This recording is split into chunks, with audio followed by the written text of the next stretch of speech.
Matapos i-anunsyo kamakailan ni Trump na aalisin na niya ang nasa 5,000 sundalo nito sa Germany, ang Poland naman ay nanawagan kay Trump na dalhin ang mga sundalong ito sa kanilang bansa at isama na ang mga long-range missile system nito.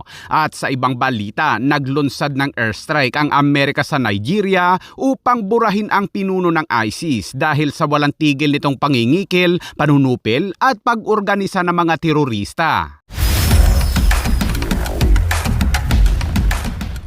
Dahil nawala ng teritorial na kuta ang ISIS sa Iraq at Syria, ang malaking bilang ng grupo ay lumipat sa Afrika, partikular na sa rehiyon ng Nigeria. Ang pinakaaktibong terorista sa mundo ay patuloy na nagpapalawak at ang Afrika ang ginagawang bagong sentral. Kaya naman nagbanta si US President Trump ng mga agresibong aksyong militar laban sa mga rebeldeng Islamistang ISIS sa West Africa na binibigyang diin ang pangangailangang protektahan ang katatagan ng rehiyon at mga mahihinang populasyon, kabilang ang mga lokal na komunidad na Kristiyano na nahaharap sa matinding pag-uusig mula sa pagsalakay ng jihadist. Ngunit nagpatuloy lang ang mga pangingikil ng ISIS sa Afrika at walang awang pinapatay ang mga sibilyang Kristiyano, kaya't sa pakikipagtulungan ng Nigerian forces ay naglunsad ng airstrike ang US Africa Command o AFRICOM upang tudasin ang pinuno ng ISIS na si Abu Bilal al-Minuki.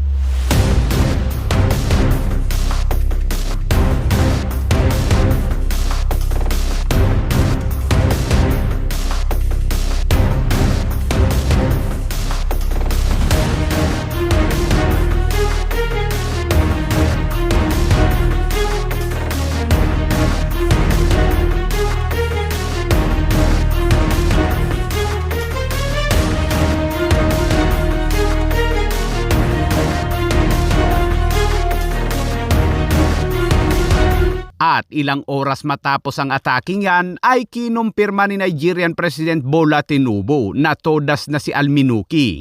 Ayon sa report, si al-Minuki ay utak umano sa pananalapi upang pondohan ang pangdaigdigang network ng terorismo. Ayon naman sa opisyal na anunsyo ng White House ay aktibong nagpaplano si al-Minuki ng mga operasyong terorista na naglalayon sa mga interes ng Amerika at ang pagtoda sa kanya ng direkta ay pumipigil sa mga planong pag-atake laban sa mga Amerikano at kapwa sa loob at labas ng bansa. Ayon sa AFRICOM, maingat na pinlano ang napakakomplikadong misyon na isinagawa sa pamamagitan ng mahigpit na kaoperasyon ng bilateral habang ginamit ng Amerika ang mga sopistikadong mapagkukunan ng paniniktik upang subaybayan ang mga paggalaw ni al-Minuki sa kanyang compound. Ang mga puwersa naman ng Nigerian ay nagbigay ng kritikal na pag-access sa rehiyon at koordinasyon ng labanan sa lugar upang maisagawa ang precision strike.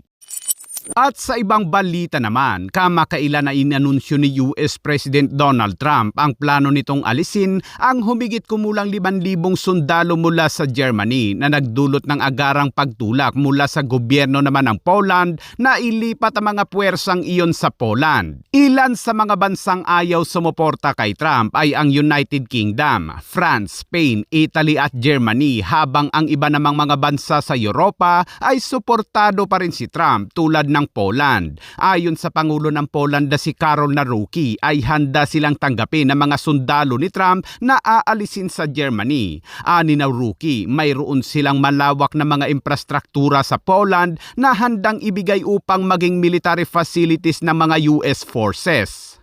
Your president is a true friend of Poland, but he is also a real fighter. President Donald Trump fighting for a better life for the American people, including the nearly 10 million Poles who have made America their home.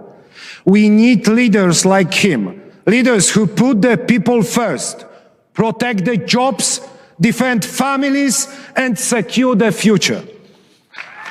Sa kasalukuyan ay mayroon ng 10,000 sundalo ang Amerika sa Poland pero nais pa ng Pangulo ng Poland na dagdagan pa ito ni Trump. Nais din ng Poland na isama din sa paglilipat ang mga long-range missile system ng Amerika at gawing center of gravity ng European Command ang Poland at palakasin ang puwersa sa eastern flank upang matigil na ang mga pag-aaligid ng Russia. Dahil dyan ay pinuri naman ni Trump si Pangulong Naroki na tinawag siyang isang mahusay na mandirigma. Marami naman ang nagsasabi na hindi kaya ng Amerika ang Iran at nabigo itong matalo ang Iran. Pero sa katunayan, ang Iran ay buong puwersa na ang ginagamit laban sa Amerika habang ang Amerika naman ay CENTCOM pa lamang ang ginagamit nito. Ibig sabihin ay wala pa sa kalahati ng puwersa nito ang ginagamit. Ang Amerika kasi ay hati-hati ang puwersa sa buong mundo na kinabibilangan ng US North Command, US South Command, Indo-Pacific Command. Ito yung nakabantay dito sa atin sa Asia.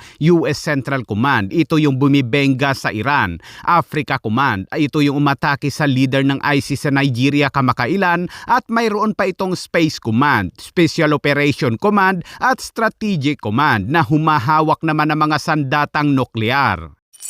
At dagdag na balita, matapos tumanggi si Trump na pag-usapan ng issue sa Taiwan noong bumisita ito sa China, naglabas ang Taiwan ng pahayag at nagpasalamat ito kay Trump at iginiit na walang karapatan ang China na angkinin ang Taiwan. Who cherish freedom and democracy.